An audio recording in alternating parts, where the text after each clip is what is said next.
Helping verb का दूसरा नाम होता है ऑक्सिलरी। यानी अगर कोई आपके सामने बैठ के कह रहा है ऑक्सिलरी वर्ब बताओ भाई, तो आपने कहना हेल्पिंग वर्ब ही तो होती है भाई, इज एम आर वॉज, पर इसमें क्या बड़ी बात है, क्योंकि हेल्पिंग वर्ब को ही ऑक्सिलरी कहा जाता है। मैंने ना पिछली क्लास में बता दिया था, इसलिए आज रिपीट नहीं किया, कि मेन वर्ब को ही कहते हैं लेक्सिकल वर्ब, याद है? मेन वर्ब को ही कहते हैं ऑर्डिनरी वर्ब। तो ऑर्डिनरी, लेक्सिकल, ये किसके नाम होते हैं? मेन वर्ब के। ऐसे ही हेल्पिंग और ऑक्सिलरी एक ही बात होती है। अब हेल्पिंग वर्ब भी तीन तरह की होती है, ये बात बहुत कम लोगों को पता होती है, तो ध्यान देना मेरी तरफ। जैसे मेन वर्ब कितने टाइप की? 5। मेन वर्ब कितने तरीके से खुद को बदलती है? 5। ऐसे ही हेल्पिंग वर्ब कितने तरीके से? 3। ध्यान से देखना। सबसे पहले को कहते हैं प्राइमरी ऑक्सिलरीज, इनसे आपके टेंस और वॉइस बनते हैं। दूसरे को कहते हैं मॉडल ऑक्सिलरीज, ये तो पूरा चैप्टर ही होता है आपके सिलेबस में। तीसरे को कहते हैं मार्जिनल ऑक्सिलरीज, इन्हें यूज किया जाता है आपके पेट में दर्द करने के लिए। मतलब मॉडल का रूप बदलते ही वो क्या बन जाती हैं? मार्जिनल। तो बच्चा वहीं फंसता है जहां एक चीज के कई कई रूप हो। मतलब एक सीधा सा इंसान मिले, जैसा अंदर से वैसा बाहर से, उसको समझना भी आसान, उनसे दोस्ती करनी भी आसान, उसके साथ रहना भी आसान। एक ऐसा इंसान जिसके हर दिन मूड के साथ नियत बदलती हो, तो समझना भी मुश्किल और रहना भी मुश्किल। तो मार्जिनल ऑक्सिलरी ऐसी होती है जो जगह जरूरत के हिसाब से बदल जाती है, तो बच्चे को फंसाना आसान हो जाता है इसमें, चाहे वो कितना भी ज्ञान ले ले फंस जाता है। तो मार्जिनल ऑक्सिलरी इसमें है मुश्किल, कंफ्यूजिंग, पेपर में आने लायक। प्राइमरी ऑक्सिलरी से बने टेंस और वॉइस, इसलिए वो इंपॉर्टेंट हो जाती है। और मॉडल का तो सीधा क्वेश्चन आपको पेपर में दिखता ही है, ये तो आपके सिलेबस का ही पार्ट है। तो ये तीन तरह की ऑक्सिलरी में प्राइमरी के फिर बाइफर्गेशन होते हैं। प्राइमरी ऑक्सिलरी में 2B फॉर्म्स आती हैं सारी, 2 डू फॉर्म्स आती हैं सारी, और 2 हैव फॉर्म्स आती हैं सारी।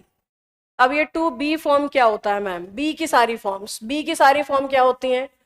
First form is am are, second form was were, third form been, और फोर्थ फॉर्म बीइंग। लिखो या समझ गए? फर्स्ट, सेकेंड, थर्ड, फोर्थ, ये आपका पूरा वॉइस का टॉपिक है। Use of be is voice. पूरे वॉइस में अगर कोई चीज बदलती है तो सिर्फ बी की फॉर्म। पूरा का पूरा वॉइस अगर निर्भर करता है तो किस पे? बी की फॉर्म में। वॉइस का आधार प्राइमरी ऑक्सिलरी की 2B फॉर्म्स में होता है।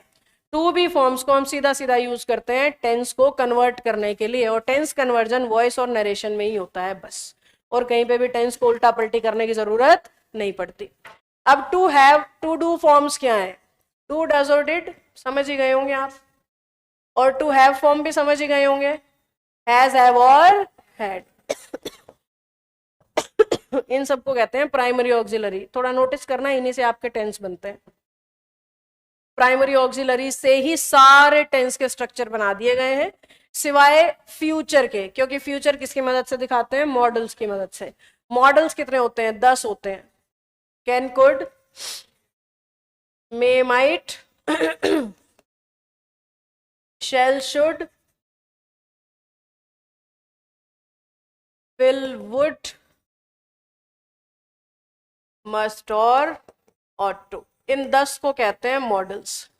अब आपके मन में आ रहा होगा हमने तो डेयर भी पढ़ा है, हमने तो नीड भी पढ़ा है, और हमने तो यूज टू भी पढ़ा है, ये मार्जिनल है।